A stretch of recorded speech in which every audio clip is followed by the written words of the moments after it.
Hi, this is Ashley Kay from xrecoverysystem.com, and one of the questions or concerns I get asked a lot about is from men and women who tell me, I really screwed up. I love my ex greatly. I think he or she is the one for me, and I am just totally miserable without them. And what can I do to get them back? What can I do right now? Because I feel like I'm absolutely dying and I'm miserable without them.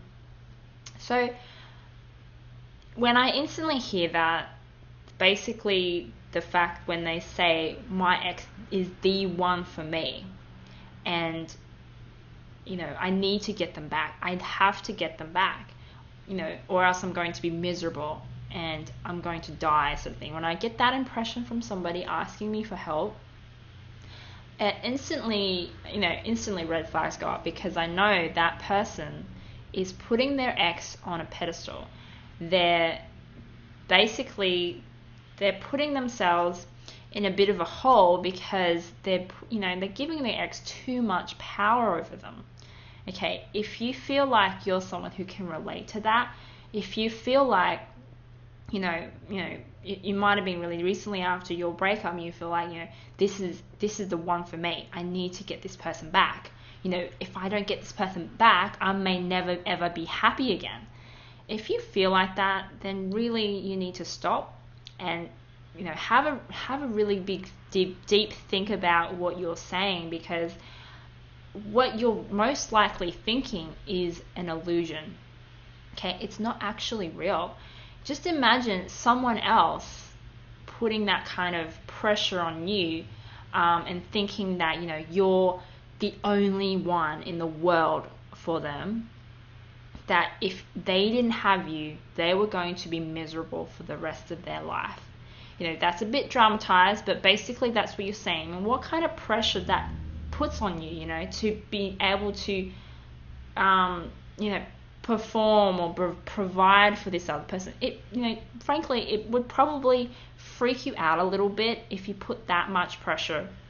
If someone's putting you up on such a high pedestal, basically, that feel like you can't do wrong and that you're the only thing that's keeping them going. Okay, I've definitely had this experience as well, when someone's basically told me, when one of the relationships I was in, he basically told me, I don't have any other ambitions in life except for making you happy, except for you, okay, me. And it's like, it's not that flattering actually to a woman when you say that to her, okay? Basically you're saying, I don't have a life outside of you, and I'm just going to focus all my energies on you, on making you happy, on making the relationship work, on just focusing on you and you and you. That's the only thing that makes me whole. Okay, that is really dangerous when you give someone that power. Not only does it freak that other person out, and makes them question, okay, do I really want to be with someone who puts me up so high that, I can't do no wrong, sort of thing. You can't really relate to that person. Not only does that other person feel uncomfortable, but really you're sabotaging yourself and your relationship, because ultimately a relationship is about two people working together to grow together, but to grow as individuals as well. So the key is, you need to grow as an individual and you need to grow together. So when you tell yourself that you don't have anything else going in your life except for this woman or this man, okay, that is a death trap, okay? Not only that, but when you tell yourself this, it will affect the way you interact with your partner, with your ex. When you try to get him or her back, they're going to sense this very quickly, that you really want them back. You're really eager to please them. You're eager to do anything to get them back. And when you tell yourself you would do anything to get your ex back, then you really need to re-look at this, because it means that you don't have control. You're giving someone else control of your happiness. that's really, really dangerous and very unhealthy for you. Okay, so the very first thing I would say, if you're feeling like this, if you're feeling you're giving this person too much power, then you need to take back that power onto yourself. And the only way you can do this is to tell yourself, I'm going to focus on me, and this other person is on my level. Okay, they're not God, they're not someone who can do no wrong, and if I don't have them, then I'm going to be miserable for the rest of my life. Okay, you're going to just put them down to your level and think, well, they're not perfect either. They definitely have issues. They contributed to the relationship breaking down. They didn't treat me very well. And, I deserve someone better than that. If that person is willing to put effort into the relationship and meet me halfway, then great, we can work something out. But if they're not, then I'm no longer going to put that person on a pedestal and think of them as this great being that I can't touch, because that is just not true. That's in your head. And, basically just put that energy back onto yourself instead of always giving them the power and thinking, if they don't do this, then I'm going to feel like this. Well, you can't control what the other person feels. You can only control how you feel and how you react to different things.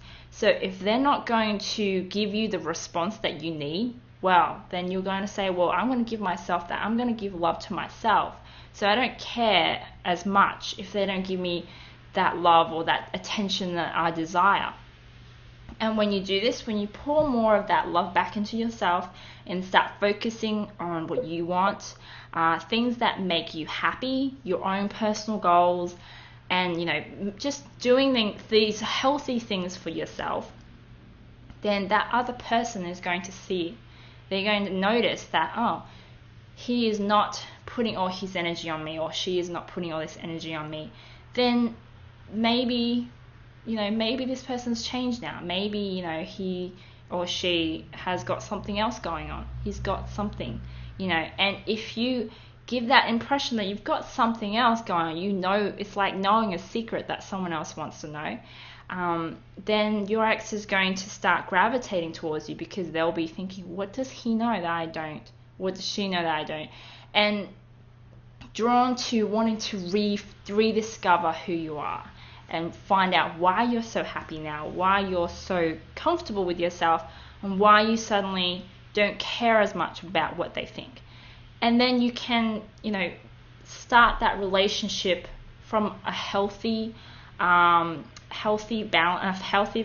a healthy place, so you're not just kind of like lopsided, sort of thing. And when you do that, you have a much, much better chance of making the relationship work. So that is my video tip for today. If you want to know more helpful tips and more videos, free videos on what you can do to get your ex back and regain their respect and their love, I suggest you go to my website, which is in the description below, and I'll talk to you more there. Okay, see ya.